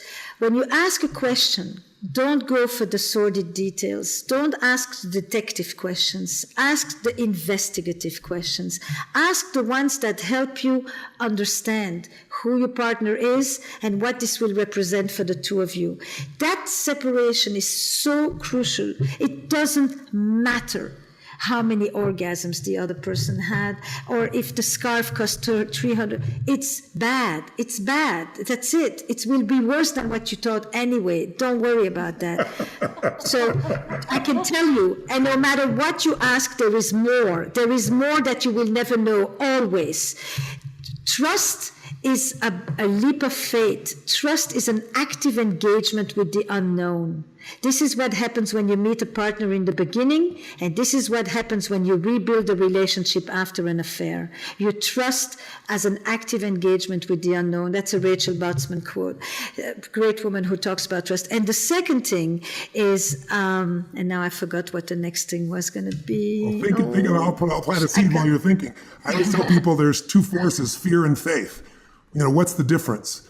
They're both imagination, because nobody knows what the future is going to really hold in any situation, right? You do everything right, and the person you've loved could die. You could be caught in an accident. You could be killed. You could have cancer.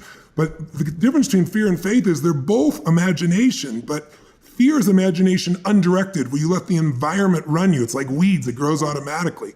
Faith is deciding to be certain, even though there's no evidence. And we're born with faith. It's not a learned skill. You can learn it as well. But I always tell people, how do you drive down a freeway, or not even a freeway, how about a road where there's nothing but a yellow dotted line to divide you from crazies that are going at you at 60, 70, 80 miles an hour. And every single day people get killed. Every single day somebody falls asleep or they're drunk and they come across the line. So how do you leave the house? Because you're born with faith, because without faith, there is no future. Without faith, you'll never have what you desire. Without faith, you'll never be able to create anything.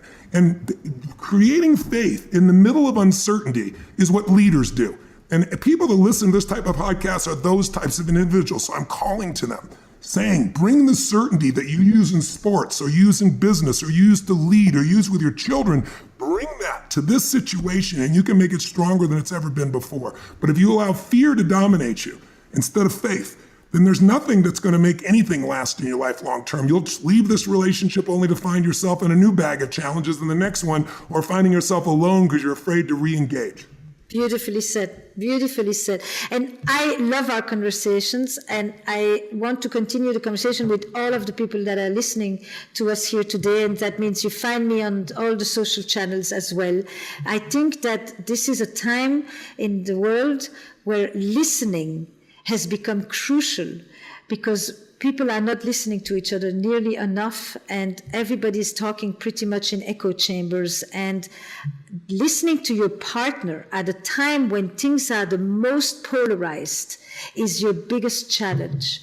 But when you can do that, you have really demonstrated your ability to enter into the shoes of another person. And there is nothing bigger to expand yourself than the ability to also be able to stop thinking about yourself for a minute. It's kind of the both end. You want to be able to tap into yourself, and you also on occasion just want to, when somebody tells you something, don't answer, just ask another question. Just be curious for a minute. It'll make you more humble, and it'll help you with the fear of the unknown and the uncertain. It's I couldn't have said it better. So it's a treat. We'll be in Maui together, maybe via screen this time, but we'll still be there. Yes. And I would love to continue this conversation with everybody involved in every of the mediums that the world is affording us these days. I'm sure they will, and I'm really grateful we've had this conversation. I hope everyone listening really thinks about a relationship is not a place to go get, it's a place to go give. Certainly you want to receive there also, but if your focus is on giving, you'll be lit up. You know, what we give, we get to experience. What we hold back is what destroys any relationship. And holding back Tony, love is the worst thing you can do to yourself. When you think you're punishing someone else, you're really just punishing yourself. And I think that's the biggest mistake in relationships. And if we can reconnect to the heart of the giver inside of us, then we become more lovable, because we are nothing but love. And it's really hard when it's real, unconditional love for anyone to turn their back on it. So your greatest gift, your greatest strength, and your greatest protection from the pain you fear is to go deeper into the love and giving instead of pulling back and evaluating and limiting and making it a transaction. What were you about to say? You know how I was good? No, it makes me think of a line that I sometimes say to my couples. I say, you know, your partner never belongs to you. At best, he or she is on loan with an option to renew. So make yourself worthy of renewal, for God's sakes. Exactly. Esther, we love you dearly. Thank you for taking the Me time with us. too. Enjoy your flight. We'll see you. We'll be talking to you in October in Maui with our plans. Wonderful. Big kiss to both of you. Bye-bye. Bye-bye. Bye. The Tony Robbins podcast is directed and hosted by Tony Robbins and Mary Buckheit. Carrie Song is our executive producer. Strategy and distribution by Anna Jorg and Tyler Culbertson. Jamie Carvajal and Adriel De La Torre are our digital editors. Copyright Robbins Research International.